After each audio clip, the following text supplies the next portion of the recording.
Boeing was founded by Bill Boeing, and Ford was founded by Henry Ford. And they're both two leaders that were dedicated to safe and efficient transportation. And one of the neatest ads that was an inspiration to me when I decided to come to Ford was an advertisement that Henry Ford took out, I think it was January 24th of 1925, and he laid out a vision of Ford, and it said, "Opening the highways to all mankind." And then he explained, if you Google it, and it's just phenomenal, because he explains about making cars not only safe and efficient, but also affordable, because it's going to be large in scale. There's going to be able for all of us, not just people that are wealthy, all of us to be able to enjoy the freedom of automobiles. And so fuel efficiency has been at the center of Ford's DNA for over 100 years. And the important thing about the Ford plan is that we're not making a bet on one technology, that we're making a bet that we all are going to pay more for energy in general going forward. So if you believe that, and you look at the reason that people buy vehicles, they quality, fuel efficiency, safety, really smart design like Sync and My Ford, and the best value. And so it's those five things are the criteria in which we design cars. So when we lay out, we've laid out our technology roadmap because we're a technology company. That's how we do this. Then we laid out improving the internal combustion engine, right? Whether it's petrol or diesel, lightweight materials, aerodynamics, lots of room. The EcoBoost engines, 30% improvement in fuel efficiency, 20% reduction in CO2. Phenomenal room to improve the internal combustion engine. Then you move to alternative fuels, and it can be natural gas, it can be biofuels, ethanol, so make your vehicles compatible with that. Then the next step is electrification. And that's why this is such the Focus and the Fusion are such examples of where Ford's going, because we aren't just making a technology demonstrator vehicle, like some of our competitors, where it's a one-off vehicle, they're choosing one solution. We are electrifying the entire platform. So the Fusion right here is off the CD4. We call it CD4 platform for the CD size.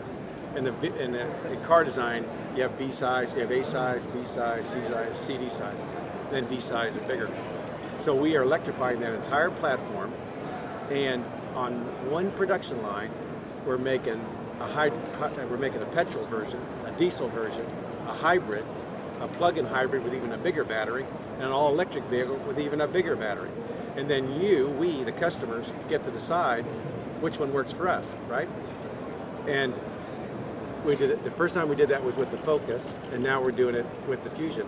So you can just see us starting out and going up in the vehicle sizes, so that all of them the customers will have that option. The thing that makes Ford, again, so affordable is we're making it on the same production line, with most of the parts being the same. So we can offer these vehicles more affordably than anybody else because of that strategy. So that's our basic strategy. Fuel efficiency is going to continue to be one of the top 1-2 reasons to buy a car going forward, no matter what size. We got behind one time on the F-150, the number one vehicle in the United States. The F-150. This is a vehicle you can live in it, and you can pull your house behind it simultaneously. These are fabulous vehicles. And we got behind a little bit at one point on fuel mileage, and all the truck owners told us fuel efficiency is a reason to buy the F-150. So whether it's a Fiesta or whether it's an F-150, the consumers want the most fuel efficient vehicle.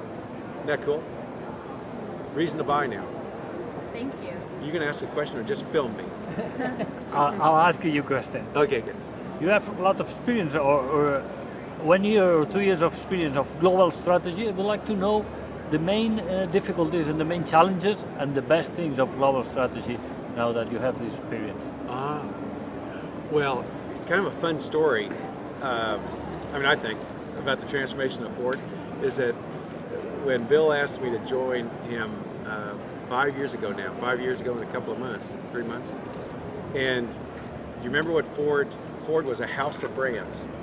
Remember, Ford had Aston Martin, it had Jaguar, it had Land Rover, it had Volvo, it had a 33% equity position in Mazda, and it had Ford and Lincoln and Mercury. Now, if you take those brands and you look at all the nameplates, like a Fiesta and a Focus and a Fusion, we had 97 different nameplates. Can you imagine being world class at 97 different things? It's really hard.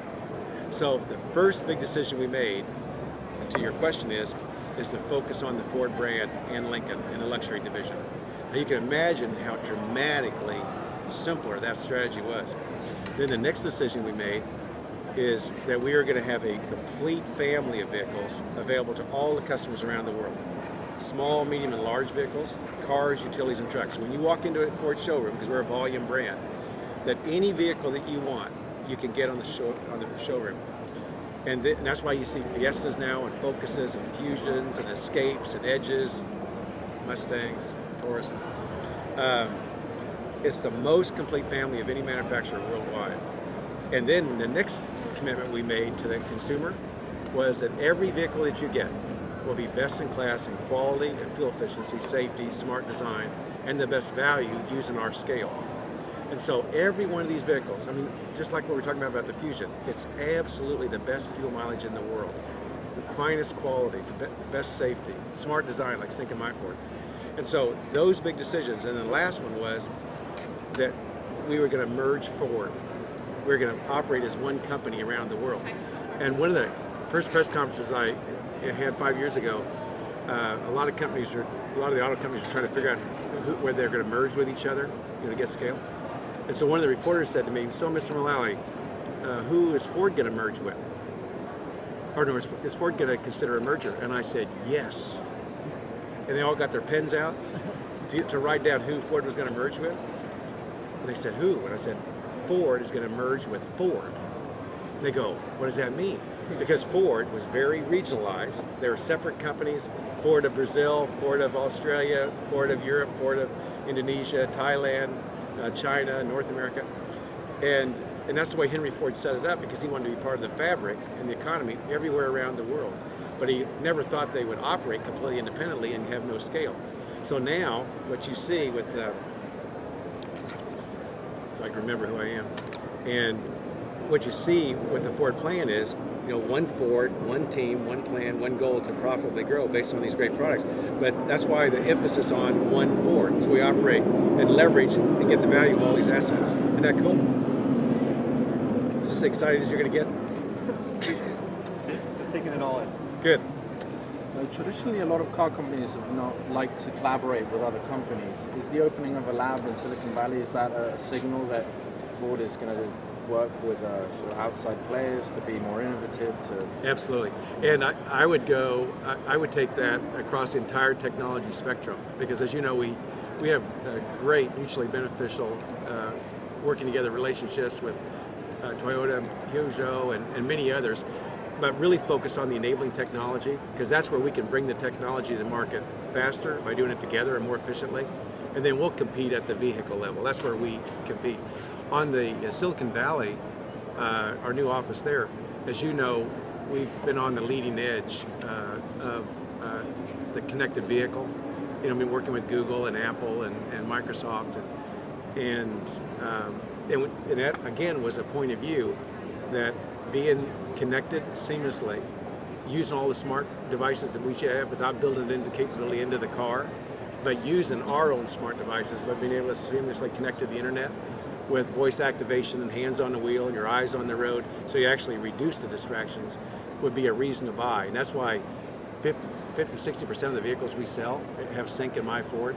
And anybody that has it, 80% of them recommend it to their friends when they consider buying a new car. So that leads you to the consumer electronics, right? And that's why you see us, it's always nice to be invited to the Consumer Electronics Show. Although, since I've been invited to be the keynote speaker, I've had to call my friends in Seattle and apologize for a car company, taking over the Consumer Electronics Show. But the cycles on consumer electronics are so much faster than a vehicle. So we're making the vehicles robust enough that we can move in the consumer electronics, but keep the vehicle pretty relatively stable, which is why we don't build all the capability and all the microprocessors into the car itself. So it's all about collaboration, because everybody that's going on open architecture on everything, then you can move along the fastest. The worst thing I think you can do in this business is to think that you have a proprietariness that you'll be able to keep a competitive advantage. You need to utilize everybody's talents, because it's just moving so fast. You're welcome. I'm reminded of what Stalin said to Henry I. I don't know what he said, but the spirit is right. Really? Yeah. Well, good. Yeah. I did not know that. Yeah. Are there plans? So the Silicon Valley move is interesting. Connected vehicle, obviously, there are some companies over there that are working on something interesting. But from another point of view, it's an interesting choice not to choose New York, where there are a lot of startups, a lot of other activity, a lot of social media. Obviously, is the primary focus. So, are there plans to open development?